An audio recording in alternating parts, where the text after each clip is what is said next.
Yes, he is here. James Creedon, I think, looking pretty relaxed and Italian. It's a nice ensemble you put together there. It's from that relaxing press conference that I was looking at all afternoon. Good stuff.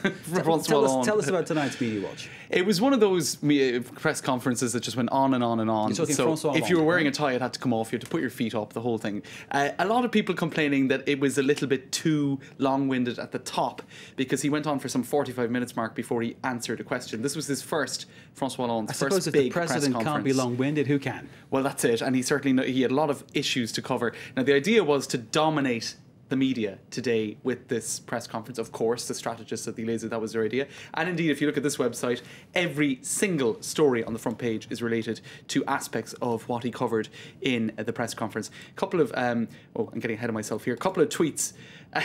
I seem to have gone way ahead of myself. Actually, let's go back to the start. A couple of tweets on it, not so much a press conference, more like a speech interrupted from time to time by polite queries from the note-taking audience. So some people critical of perhaps an overly reverential attitude from some of the journalists who didn't really ask the tough questions in the beginning. There were some probing questions as it went on. This was, I suppose, one cartoonist's for l'Express magazine take on what can be a rather staid process at times. You've got all those teddy bears in the guise of journalists.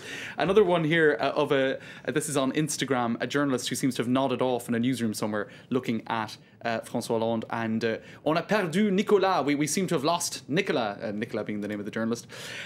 Also a lot of comparisons with Sarkozy throughout on social media. Sarkozy's name was mentioned on Twitter almost as much as Hollande's, partly because Hollande mentioned Sarkozy on a couple of occasions and referred to him on a few occasions more, and also because there's the inevitable comparison. Well, Sarkozy's very his good for predecessor. Sarkozy was good for headlines, headline-grabbing phrases.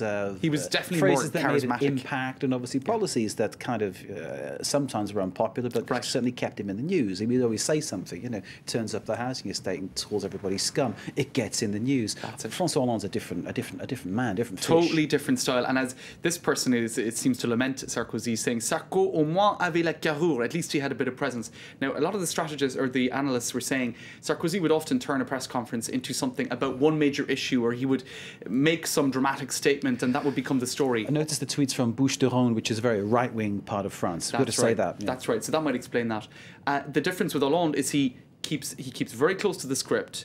He's very polished and a bit of a technocrat in terms of the details, an absolute perfectionist, no slip-ups whatsoever, but less charismatic. Now, just some of the other aspects of this interview. Always François Hollande seems to have his cravate de travers, his tie askew, and this, of course, being social media, people pick up on these little details. Your tie is much better knotted, Mark, I have to say. Mine is à travers a little bit, and people in our gallery, a technical gallery, say to me, well, Mark, why is it like that? I say, well, that's just kind of the British style. The style, right.